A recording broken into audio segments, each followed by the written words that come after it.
السلام علیکم۔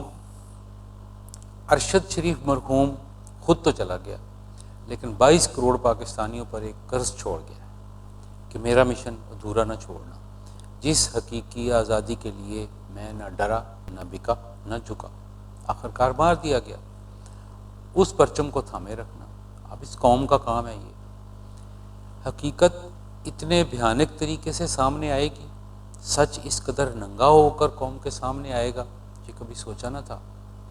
ہمیں بہت ساری خوش فہمیاں تھیں کہ نہیں ایسے ہو گیا تھا، ایسے ہو گیا تھا، سلیم شہزاد، حامد میر، یہ سارے کچھ ہو گیا ہوگا، ایسے چاہتے نہیں تھے، فلاں تھا فلاں نہیں تھا، لیکن اب ساری چیزیں ختم ہو چکی ہیں۔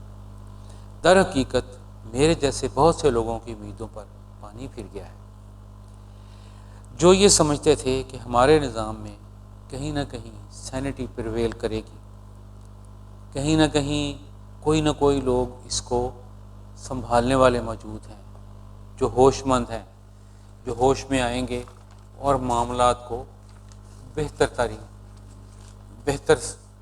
طرز پہ ہینڈل کیا جائے گا۔ ہمارا جو رومانس تھا کہ سمجھدار لوگ ہیں، بہت سمجھدار لوگ ہیں، انہوں نے اسے سنبھالا ہوا ہے، وہ تو ہمیں نہیں نظر آ رہا، ختم ہو گیا ہے، وہ امیدیں ختم ہو گئی ہیں۔ اب 22 کروڑ عوام کی باری ہے۔ اس ایک دفعہ پہلے بھی عوام نے اپنا فیصلہ دیا تھا، جب جسٹس افتخار چودھری والی تحریک چلی تھی، عوام نے زبردستی فیصلہ دیا تھا۔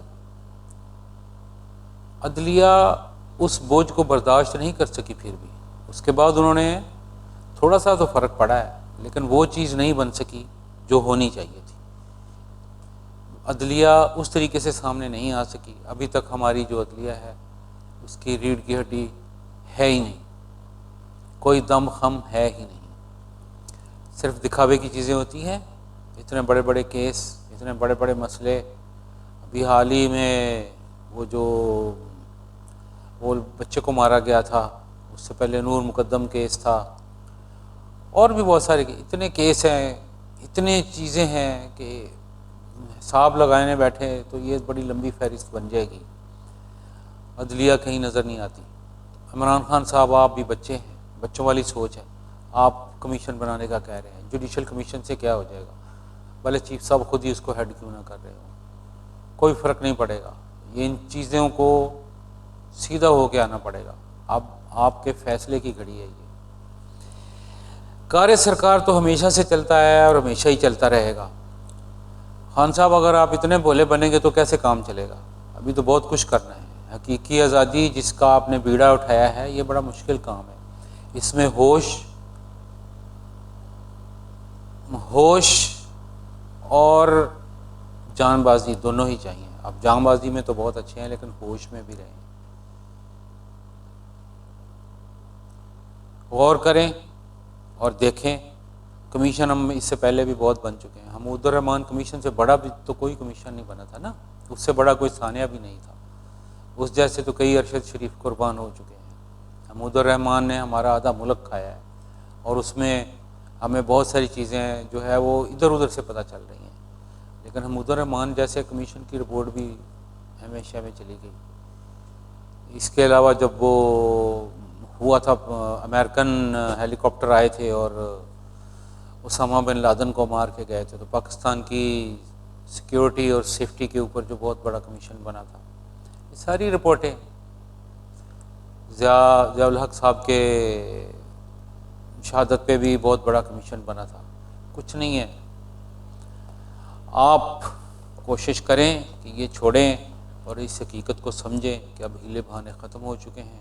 بے شک عمل ہی سے زندگی جنت اور جہنم بنتی ہے، اب عمل کا وقت آ گیا ہے۔ اب 22 کروڑ عوام یہ نہیں چاہتی کہ یوم قیامت ہمیں دجال کی فوج کے ساتھیوں کے ساتھ اٹھایا جائے۔ ہم یہ چاہتے ہیں کہ ہم محمد کے ماننے والے، یہ ملک محمد کے ماننے والوں کا ہے، محمد صلی اللہ علیہ وسلم سے عشق کرنے والوں کا ملک ہے، اور ہم انہی کے نام پہ کٹ مرنے کے لیے ابھی بھی تیار ہیں، انشاءاللہ آگے بھی تیار ہوں گے۔ یہ ساری چیزیں ہمیں اپنے مقصد سے ہٹانے میں کامیاب نہیں ہونی چاہیے۔ اگر اس کا مقصد ڈرانا ہے تو مجھے تو نہیں لگتا کہ یہ قوم اب ڈرنے والی ہے، البتہ یہ اس قوم کے غصے کو بھڑکانا ہے اگر کہا جائے تو یوں ہو سکتا ہے، وما علینا الا البلاغ۔